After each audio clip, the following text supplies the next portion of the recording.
There you go. Well, speaking of bees, maybe this next story here, it might have you buzzing. Ethan Watts met up with one local beekeeper in this week's What's Up?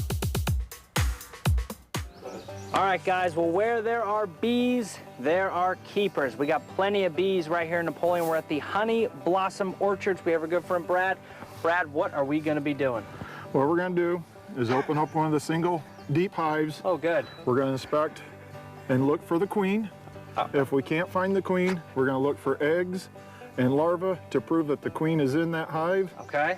If that box is of such of fill capacity, we're going to add another box to it yet today.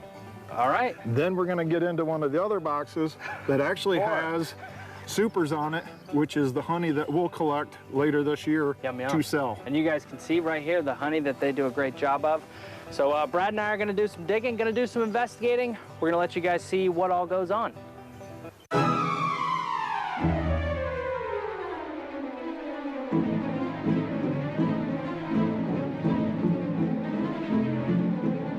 All right, Brad. So, what we're going to do is put a little smoke around the hive. Of course. What it does is confuses the bees a little bit and calms them down. I might use some of that. So you guys have been doing this for over 10 years now. Over 10 years. So you're pretty comfortable. Oh, yeah. Good for you. The calmer you are, the more relaxed the bees are. Deep breaths. If you go real slow and methodical, they'll be fine. A little bit of smoke in the opening in the inner cover just to kind of work them down. Take the hive tool, get underneath there. The hive tool, that's good for hives. Oh, look at that. They look great. And what we're going to do is look for the queen.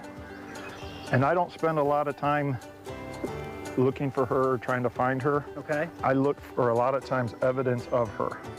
This is a full frame of brood. So underneath every one of these wax caps is a bee that's going to be born. Oh, wow. So these are all little baby, what are they considered, larvae?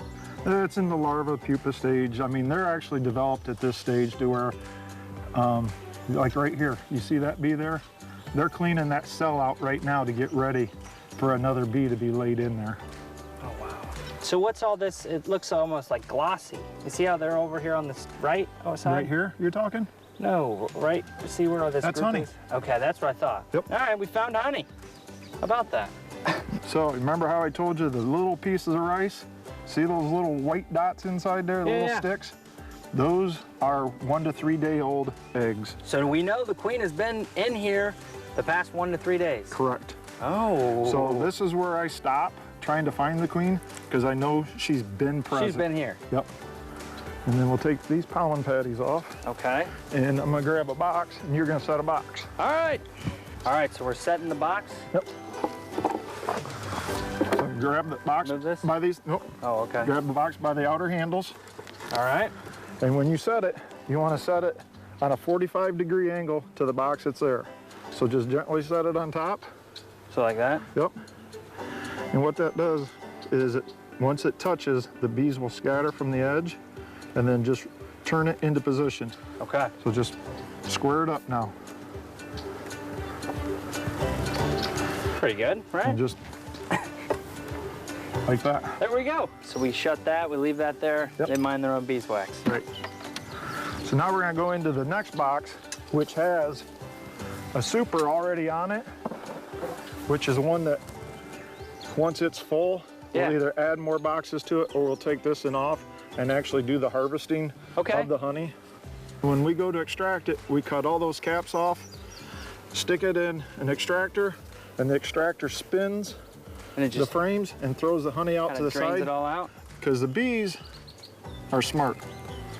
They know that if the comb is built like this, the honey's gonna run out. If they build the comb like this, it's gonna run out. So they build it on an angle so it stays in there. And they cap it. So we have to spin it to get it out of the cells. All right, guys, well, there's your crash course for beekeeping. Special thanks to Brad. Brad, you were amazing. We didn't get stung at all, so today was successful. We found some honey, we found some things. So guys, if you're looking for some great, great honey, these folks do an amazing job, very sweet. We're gonna have to, earn our keep, so Brad and I are gonna be out here sweating away for the rest of the day. I hope you guys enjoy the AC inside. I've heard something, and I don't know if this is true, and I'm sure we can Google it and find out, but somebody told me if you drink honey from whatever area, so like say if you go to Napoleon, right? Okay. You drink the honey there that you're more immune to allergens based upon where the locale is from where the honey comes from. Okay, might have to have a DO weigh in on that because you never know. What is a DO? The type of doctor that does a lot of the, natural Stuff? Yeah. Okay. All right, but I just I think or go to the Google and maybe WebMD. Maybe it's legit. Yeah, WebMD. Right?